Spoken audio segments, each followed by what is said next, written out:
Je suis né en Haïti, à la campagne, et mes parents étaient marchands et ils étaient paysans.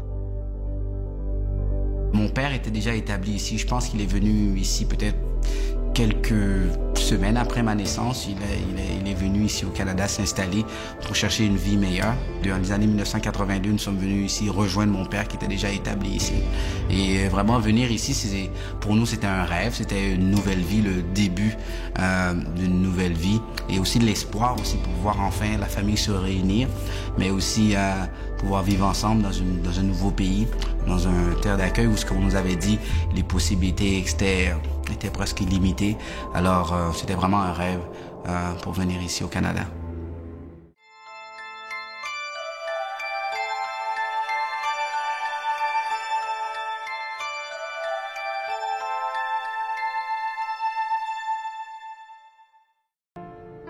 Le rêve a duré, je peux dire, quelques mois, peut-être 3-4 mois. Et mon père, on l'a vu faire ses valises et il est parti.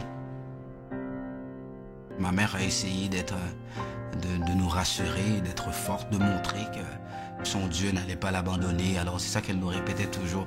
Et puis que son Dieu allait pouvoir pour nous, puis que son Dieu allait nous aider à passer à travers cette tempête. Moi, en tout cas, moi, ça avait vraiment marqué pour dire, waouh, ton Dieu, je pense pas qu'il va nous aider parce que regarde la situation qu'on est, il n'y a rien à manger. Et est-ce que tu crois vraiment ton Dieu va nous aider? Alors la notion de Dieu maintenant, je pense que j'étais fâché avec Dieu, j'étais frustré avec Dieu. Et je commençais à lui dire peut-être, tu sais quoi Dieu, je pense que il faudrait que j'ai moi-même mon plan, il faudrait que je commence à me fabriquer un autre plan parce que ton plan, si c'est ça le bonheur, je pense que c'est le temps que je me construise un autre plan.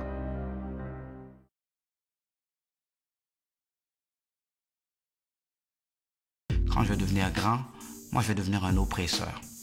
Je vais devenir un bandit. Je ne vais pas demander, je vais prendre. J'ai rencontré d'autres individus qui étaient criminalisés, d'autres jeunes qui m'ont introduit au monde des gangs de rue. Et je me suis affilié, j'ai embarqué dans leur vision.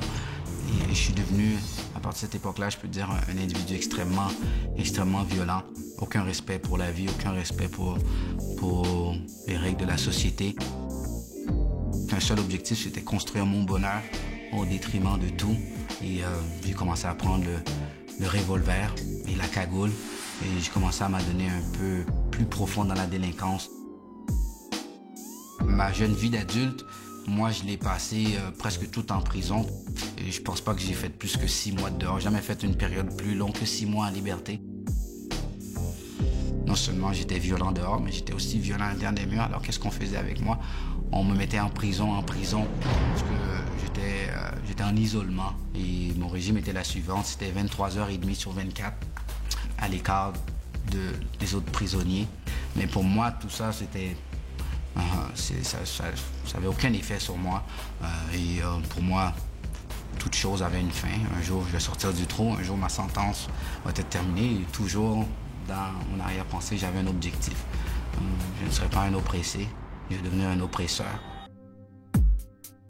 Le 18 mai 2002, je me suis retrouvé tout seul, face à face au miroir, avec ce monstre que j'étais. Et il y avait cette petite voix dans ma tête qui me disait « Asmic, regarde ce que tu es devenu, Asmic. Tu es devenu un monstre, Asmic. Regarde le parcours de ta vie, Asmic. Toute ta vie, tu as détruit des vies, Asmic. Ta main est tachée de sang. Asmic, il n'y a pas d'espoir pour des gens comme toi, Asmic. Tu as traversé la ligne de non-retour, ça fait longtemps. » Et je commençais à penser au suicide parce que vraiment, j'étais rendu dans un point de ma vie où ma vie était devenue sans sens. Il n'y avait pas de sens, ma vie. Alors que j'étais en isolement, j'ai entendu qu'il y avait un pasteur qui venait visiter des détenus. Je n'étais pas intéressé à voir le pasteur ou quoi que ce soit, mais pour moi, c'était une porte de sortie pour que je puisse sortir du trou. Il est en train de me parler d'amour. Et j'étais pas habitué à ça. Et un peu tout seul, dans ma noirceur, dans mon isolement, dans ma détresse, j'ai pris ce petit livre que le pasteur m'avait laissé. Et dans mon désespoir, je l'ai ouvert. Et c'est là que j'ai découvert le plus beau message que j'avais jamais entendu de toute ma vie. C'est dans Ézéchiel 33, verset 11. Je suis vivant, dit le Seigneur. Ce que je désire, ce n'est pas que le méchant meure, mais c'est qu'il change de conduite et qu'il vive.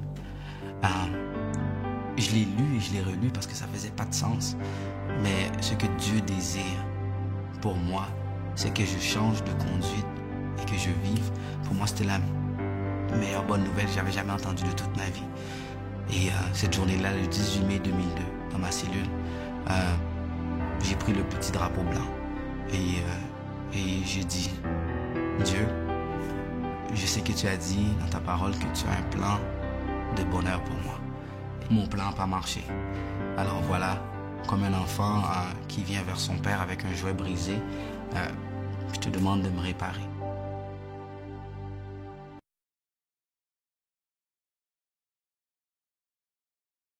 De ma vie, la plus belle journée de ma vie, c'est cette journée-là que je peux dire que j'ai commencé à faire confiance à Dieu. Et Dieu a transformé ma vie. Il m'a donné un nouveau cœur. Il m'a régénéré complètement et totalement. Aujourd'hui, Dieu m'a béni avec une femme extraordinaire, mon épouse Suzy, et il nous a donné aussi 4 enfants merveilleux. J'ai 2 garçons et 2 filles. Et Dieu m'a appelé aussi à me tenir dans la brèche, dans la vie des jeunes qui ont un parcours peut-être aussi difficile que moi, qui sont dans le contexte que j'ai été. Je travaille au sein d'une organisation chrétienne qui s'appelle Jeunesse sans limite. Et ici, on a plusieurs programmes un peu pour accompagner les jeunes, mais non seulement les accompagner dans leurs moments difficiles, dans leur contexte familial, mais aussi pour leur parler de Dieu, pour les faire savoir qu'ils ont un Père et que malgré les situations difficiles qu'ils vivent, que Dieu est en contrôle, que Dieu a un plan merveilleux pour eux. Alors c'est ce que je fais depuis plus de 7 ans. Tout ce que je sais, c'est que un jour, il y a quelqu'un qui est venu et il m'a parlé de mon père. Il m'a parlé de mon Père céleste, qui m'avait créé et que j'avais une raison de vivre. Et cette journée-là, ça a changé complètement toute l'équation, ça a changé ma vie complètement.